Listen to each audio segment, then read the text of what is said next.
Yeah, g'day and welcome back. I like playing around and modifying old cameras, especially these kind of old Polaroid ones. Like I put a new lens on this, but now the rangefinder doesn't match the lens. Let's see if we can find a tool here in the basement that I can use to fix it.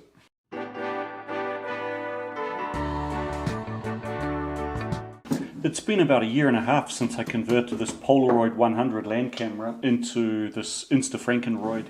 So I thought it was about time I give you guys some feedback about how it's working for me and what I think. As you can see, I never really did quite finish it. It stayed in a sort of rough prototype stage. There was a guy who made a big twin lens reflex out of wood, and he said that the Mamiya 105 covers pack film. Instax is actually a little smaller than pack film, and the coverage is not that great. There's a bit of vignetting in the corners, but then again it looks kind of cool. Nice dark blue corners of the sky. I actually kind of like it. I find my film kick out, it's pretty flaky. I'm trying to kick out the dark slide. I quite often damage the corner of the first two photos, so that's not so brilliant. Once the dark slide in the first two photos out, it seems to work pretty well. The little aluminium crank handle fell off a few times, mostly in my bag. When I was in Naxos, I was just walking past the port, and really just at the corner where the water is, I heard ding, and I knew exactly that it must have been this falling off. I looked down and it had fallen straight into the water. And I'm thinking, oh well, I made the first one, I can make another one, it's no big deal. My ferry leaves in 40 minutes, I better go. But a very nice gentleman came over and said, hey, what you looking for? And I'm like, little metal piece fell in. Oh, it's not that deep, I can get it. My ferry's coming soon, but that was very nice of you. He said, no, wait here. So he jumped on his little motorbike, drove away, came back 5 minutes later in his togs with a mask, leapt in and found it. What a nice man. Really appreciated that. The main reason to switch over to a faster aperture lens like this is to have portraits with narrow depth of field. If you looked at the fourth video in this series, where I checked the calibration of the rangefinder, you would have seen that it's not ideal for this lens. If I focus to the closest focus distance, I then need to lean forward about 13 centimeters to get the actual image in focus. Well, that's not a very exact system. And as you can imagine, most of my portraits end up kind of soft. How do I go about recalibrating the rangefinder to match the shorter focal length lens? This very mint 250 is the donor which provides the viewfinder for my Insta-Frankenroid. Because I want to play around with the viewfinder, I didn't really want to keep switching this one over or pulling it apart, so I bought another one just for the viewfinder. And it's a 350. Let's be honest, my name's Mark and I've got a Polaroid problem. This 450 came up in town yesterday, so I bought it as well. It's not in quite as nice a condition, but I've got a 250, 350, 450 grouping. Isn't that pretty? Yeah, and there's the Insta-Frankenroid. Okay, I do actually have a couple of Pathfinders as well in various stages of projectitis. I think I was going to convert this one to a 4x5. I've been sort of thinking about pulling off those three front standard and maybe putting them together in a frame or something. Anyway, let's look at a rangefinder. How do I go about recalibrating the rangefinder to match the shorter focal length lens? Meanwhile. Oh, cool. I got mail. This is from Rod in Canada. It was very generous. Oh, wow. He sent me some high temperature ceramic coating, which goes on the inside of my furnace to try and protect the furnace lining. That's very cool. Maple syrup. I love maple syrup. That's brilliant. I appreciate it. Yeah, man, I really like maple syrup. Yeah, and so does the MAHO.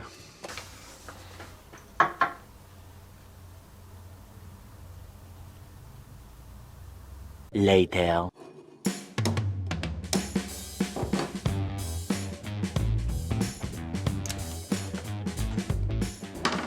So here we have it, the Zeiss Icon rangefinder. It's a pretty nice little piece, isn't it? So first up, I'll just take the cover off it.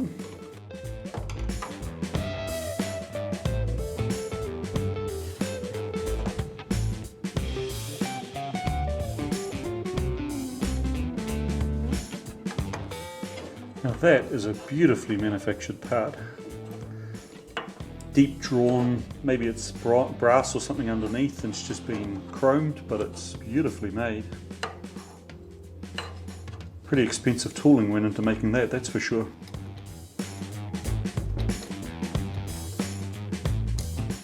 This here is the rangefinder cam. As you focus closer, it pushes on this arm, which rotates the mirror and drives the split images together. There's another cam under here, which acts push vertically, that acts upon the frame lines.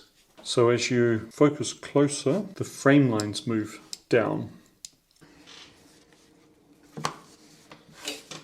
If we look at what I've done with my Polaroid, the original lens was 114mm focal length. That's what the rangefinder cam is going to be set for. As you can see here, when it's at infinity, the cam sets this follower at the maximum distance from the pivot point. So if we plot that, infinity, and that gives us a cam of about 10mm from the pivot. What happens as we focus closer, you can see that the cam is pushing the cam follower closer to the pivot. And at the closest focal distance, it's now at about 8mm. It's not a huge difference. Yeah. So you're only looking at about a 2mm change in the cam follower position. So as we focus closer, the cam gets pushed in further. So at our closest focusing position here, the cam's pushed into about 8mm. I'm going to assume that that's a linear relationship. May not be a good assumption, but now what happens if we switch lenses? So now we've got our Mamiya. It's a 105mm lens. Because the shorter the focal length, the less bellows extension you need to get the same change in actual focal distance. If we're going to change from our infinity to closest, let's say the Polaroid had a closest focus distance of 1 meter. For our Mamiya lens, if we started at infinity being adjusted correctly, that would mean we need less movement of the bellows, and less movement of the bellows is going to cause us less movement of the cam, so we might end up here. That's greatly exaggerated, but because this cam is actually capable of moving 2mm, what it means is that this Mamiya lens can potentially be focused closer. What you'll quite often see on sort of rangefinder forums is people tell you to correct this error by simply bending this drive tab, which drives the cam when you focus. By bending this, you can adjust which point is in focus. So what happens if you just bend that tab? All you're doing is shifting this line, for example, over to here, which means you'll have a small error at infinity, you'll have some middle distance which might be correct, and once again you'll have errors as you get to the close focus distance. If you're only ever using the camera to shoot portraits, maybe you'd want to shift it all the way over here. If you pretty much do everything at closest focus, then just bending this tab such that the closest focal distance is about right will probably work for you. But really that's not a very elegant solution. It's all a bit of a kludge, really. A better solution will be to manufacture a replacement cam plate with a steeper slot, which more rapidly drops down towards the center and actually moves down to maybe 7.5 might be enough. I guess the smart thing to do would be to do this with math rather than just trial and error. We've had really unstable, like spring weather, although it's the middle of summer. So to remove this cam, got a little torsion spring here. I wonder if we can remove that first. There it goes. And next we need to take off that little circlip. So that came off nice and easily. That's the main piece that needs to be recreated. The way they made this is quite interesting. The brass plate is just stamped. You would kind of expect. It's just a simple stamped part with a joggle in here. Second, they pressed this bush in and staked it. But the really interesting thing is that this cam here is actually plastic, and all they did is melt 2 knobs of plastic onto the back to make it a permanent part. Kind of cool. Later that same evening, I put the cam plate onto the flatbed scanner. I find this way I don't get as much parallax on the edges. You can see there's not a lot of shadows all around. I did get a bit of a shadow in here, but you can still see the actual edge of the cam quite well. And from there I imported this picture into FreeCAD and drew the part. Well, I think I've got that cam modelled now. It took me a while to work it out. If you look at the sketch, yeah, so here it follows the original contour. On this side, the cam spirals in about 0.2 of a millimeter further. And the next thing to do is to create a toolpath from it. The next day. I'll make the new cam out of this slug of bronze I've had lying around.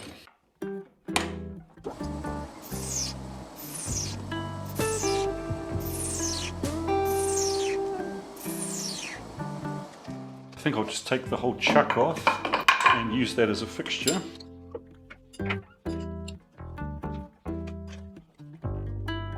I'm really looking forward to using the MAHO again. It's been far too long.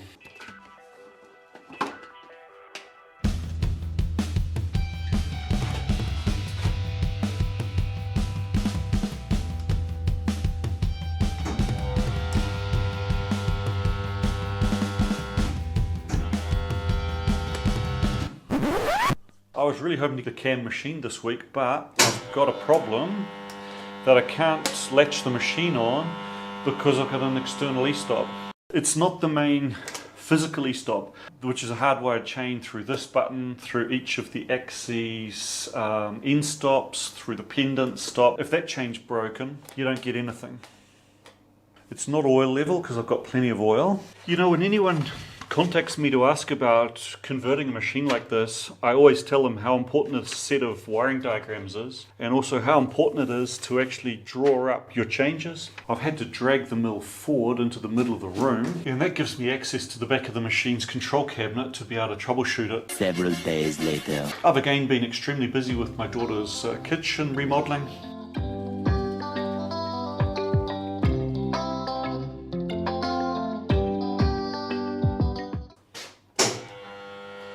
Okay, that's still not it. This button should change color, and this should latch the machine, so still got something to troubleshoot there. Here you can see the Mesa 7i84 card, which does all my I/O interface into the MAHO. I thought I had an issue here through my e-stop line, but One debt to society later. woohoo, I finally got it to go out of e-stop. It's finally latching on again. I've spent nearly a week troubleshooting this. In a way that's embarrassing because I'm the guy who did all the wiring and I should know this machine better than that. But it was actually the return of an old problem I identified when I first did the conversion. One of these sockets has got a pin which either has a little corrosion on it or maybe it's the solder joint in the back, but just going through and reseating that row of connectors fixed the problem. I definitely had an intermittent problem with this back when I first did the conversion as well. So cool, so now I get to put this beast back into its corner where it belongs.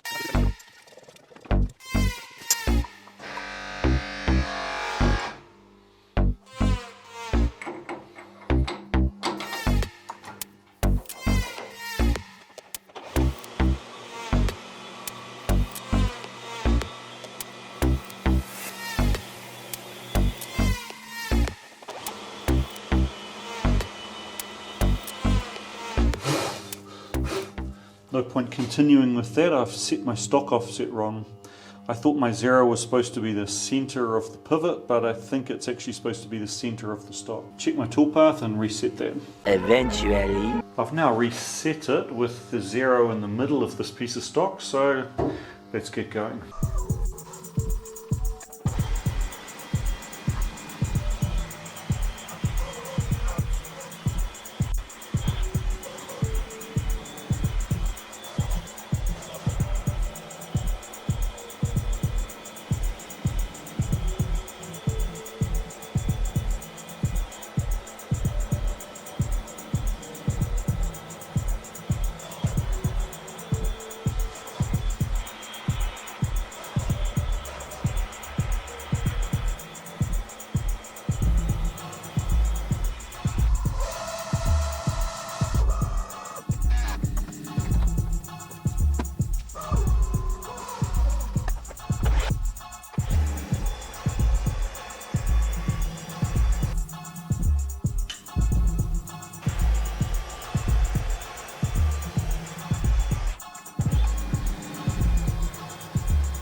Well, that's the milling operation finished. Pretty similar to what it's supposed to.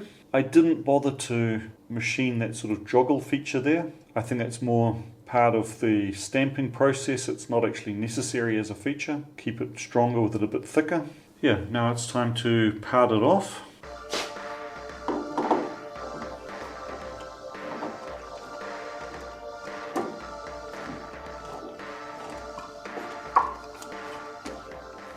I think it's going to be quite nerve-wracking to part this off, but let's give it a go.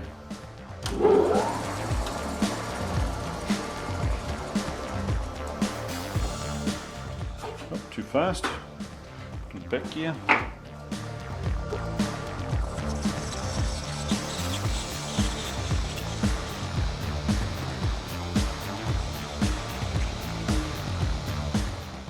My hacksaw's still at my daughter's place.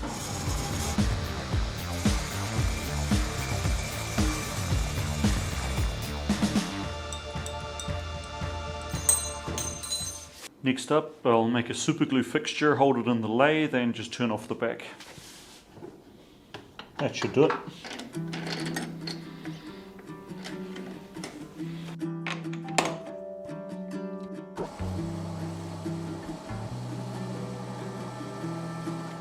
I couldn't find a trepanning tool, but there's plenty of back clearance on this little tool here, and I need to plunge in maybe 4mm or so. So I think I'll try cleaning up the trepan bit with this. I need to trepan it at a radius of about 12mm. It's not super critical, but I'll just go 4, 8, 12 and start there.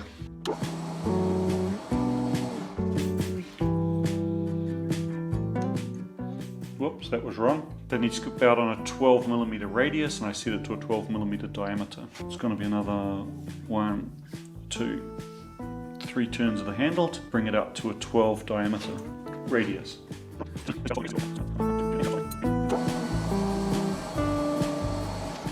Okay, that's now good. Give that a quick clean off. Right, bit of super glue.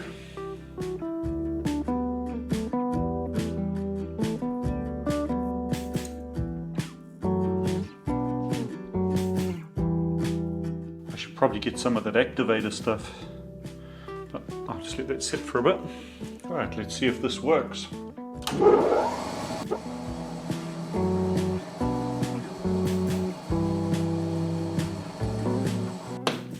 I'll just let that cool down for a bit. I don't want the super glue getting soft and releasing it.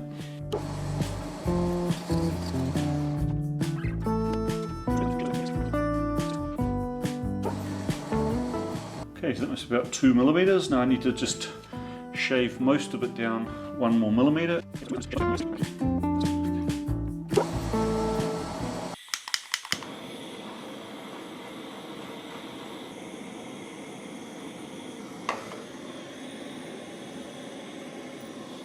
I'll just touch the top of the cam with a bit of sandpaper to flatten it off. Just 600 grit.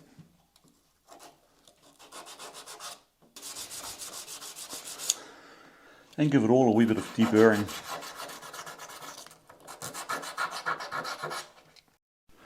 And reassembly.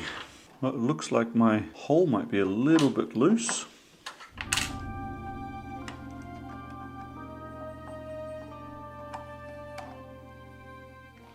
I bought a brand new 2.2mm drill, but I guess I'm going to need a 2.1 because that's a wee bit loose there.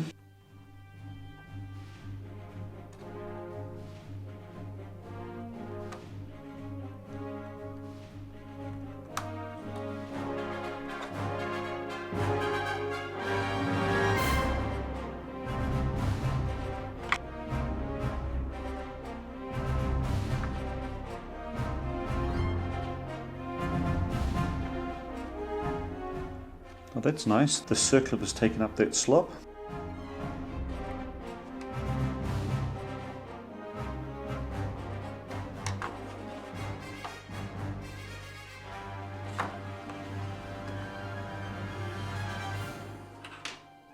Oh, that's clever design. Those two like plastic blobs actually form a non-friction bearing surface. See that surface there? Those knobs run on that, which allows the cam to run with no play, but also with very little friction. Of course on mine, I've got a much larger surface area that's hitting that, and it tends to bind a little.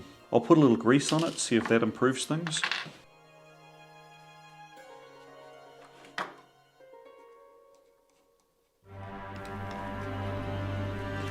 Yeah, there's too much friction there. I think the next time I make one, rather than flattening off this surface on the lathe, I'll do a milling toolpath and leave 2 little knobs in this location to act as the friction surfaces. But for my first attempt, it doesn't really matter if it's not returning, because I want to see whether I've got the actual cam shape correct.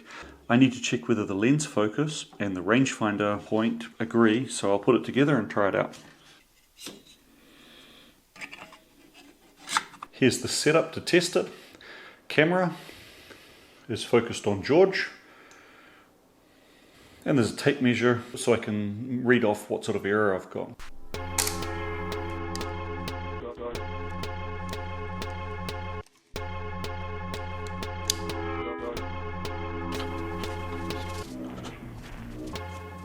Well, that first photo is looking promising, but it's a bit underexposed, and I'll take away that distracting background. Okay, second shot.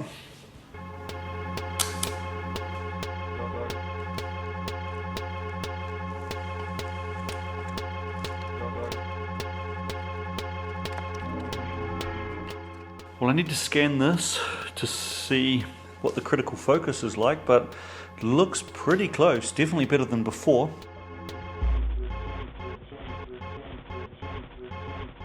So there we have it. It mostly works. I will need to make another one with the anti-friction features of the original, but at least I got the close focus correct. Don't know when I'll get around to making another one, but watch the space. I'll make a video when I do. Well, if you got this far to the end, thanks a lot for watching. Leave a comment. Kind of weird content, I know, but thanks a lot for staying till the end, and we'll see you next time.